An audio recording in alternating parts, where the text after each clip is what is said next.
আজকে বানাবো সজনে পাতার পকোড়া। পাতার পকোড়া বানানোর জন্য এখানে নিয়ে নিয়েছি সজনে পাতা। সজনে পাতাটাকে আমি কেটে আর ধুয়ে নিয়ে জলটা ঝরতে দিই। এখানে নিয়ে নিয়েছি ছোলাটাকে ভিজিয়ে ভালো করে পেস্ট করে নিই। আর এখানে নিয়েছি পেঁয়াজ কুচানো মিডিয়াম সাইজে। এখানে নিয়েছি 1 বাটির মতো বেসন। আর এখানে নিয়েছি স্বাদ মতো নুন, গরম মশলা, হলুদ গুঁড়ো, কাশ্মীরি গুঁড়ো লঙ্কা গুঁড়ো আর বিট নুন। এখানে নিয়েছি জোয়ান। এখানে 500 গ্রাম ছোলা আমি ভিজিয়ে নিয়েছিলাম আর এটা কাঁচা ছোলাটাকে পেস্ট করেছি। তো এইটা একটা অন্য স্বাদের হবে। এই পকোড়াটা অবশ্যই বাড়িতে বানাবেন, একদম অন্য রকমের স্বাদ। বিকেলের স্ন্যাক্সে জাস্ট জমে যাবে। তো চলুন এর মধ্যে দিয়ে দেবো, এই বেটে রাখা কাঁচা ছোলার মধ্যে দিয়ে দিলাম সজনে পাতা কুচোনো। এরপরে এখানে দিয়ে দেবো মিডিয়াম সাইজের একটা পেঁয়াজ কুচোনো, পুরো ঝিরিঝিরি করে কুচি করেছি। আর এখানে দিয়ে দেবো স্বাদ মতো নুন, জোয়ান, এখানে কাশ্মীরি গুঁড়ো লঙ্কা দেব, সামান্য পরিমাণে একটু হলুদ গুঁড়ো আর অল্প পরিমাণে একটু গরম মশলা। এখন এখানে দিয়ে দেব 1 বাটির মতো বেসন। তো চলুন সমস্ত মশলা, বেসন সমস্ত কিছু দিয়ে দেওয়া হয়েছে। আর এখানে সজনে শাক আর এই যে কাঁচা ছোলাটাকে ভিজিয়ে বেটেছিলাম, এই সমস্ত পেস্টের মধ্যে ভালো করে এরকম মিলিয়ে মিশিয়ে এরকম চিপে চিপে, যেমন সাধারণ আমরা পকোড়ার জন্য ব্যাটারটা মাখি ওইভাবে জমিয়ে ভালো করে মেখে নিতে হবে।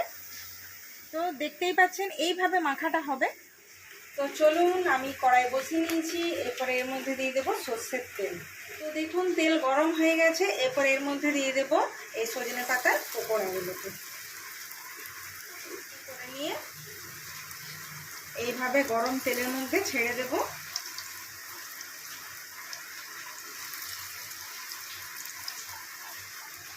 এই পকোড়াটা অবশ্যই বাড়িতে বানাবেন, ছোট বড় সবাই মিলে খাবেন। এই পকোড়াটা অনেক হেলদি। যেমনি ছোলার ডাল আমাদের শরীরের জন্য খুব ভালো, সেরকম আজকে কাঁচা ছোলা দিয়ে একটু ইউনিক স্টাইলে করেছি। বিকেলের নাস্তা মানে জাস্ট জমে যাবে, পেটও ভর্তি থাকবে, প্লাস সজনে পাতার অনেক গুণ আছে। তো অবশ্যই বাড়িতে বানাবেন বন্ধুরা। আর রেসিপিটা কেমন লাগলো জানা। দেখুন সমস্ত পকোড়াগুলোকে বেশ একটু লাল লাল কালার করে ভেজে নিতে হবে। এই দেখুন এভাবে উল্টে পাল্টে বেশ একটা মুচমুচে ব্যাপার হবে।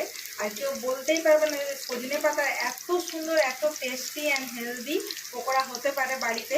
তো অবশ্যই বাড়িতে বানাবেন এই রেসিপি। আর কমেন্টে অবশ্যই জানাবেন বন্ধুরা যে কেমন লাগলো এই রেসিপিটা।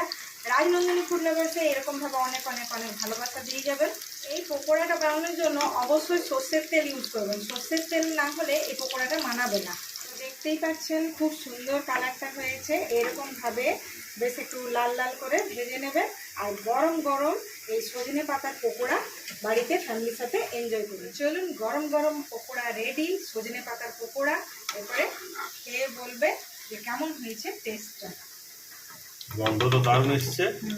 আর আমার জন্য এই যে প্লেট রেডি।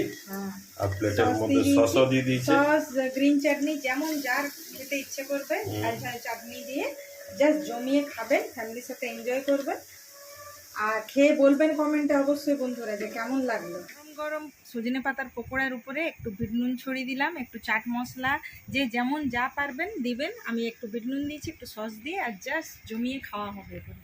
তো আমার হাতে ফাইনালি চলে এসছে হ্যাঁ, এই যে পকোড়া, সজনে পাতার পকোড়া। হ্যাঁ, দেখি খেয়ে কেমন হয়েছে নাকি। টেস্টটা কেমন হয়েছে? খুব সামান্য সস দিয়ে ট্যাপ করে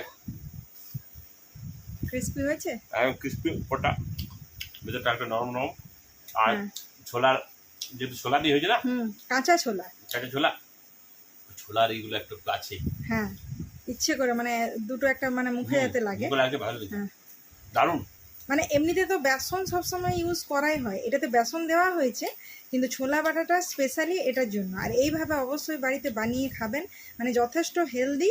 প্লাস হচ্ছে কি এইটা কয়েকটা খেয়ে নিলে পেটটাও ভর্তি থাকবে একদম। এটা বাচ্চাদের টিফিনেও দেওয়া যাবে। খুব সুন্দর। তো অবশ্যই বন্ধুরা বাড়িতে বানিয়ে খাবেন। তাহলে আজকের মতো বাই বাই।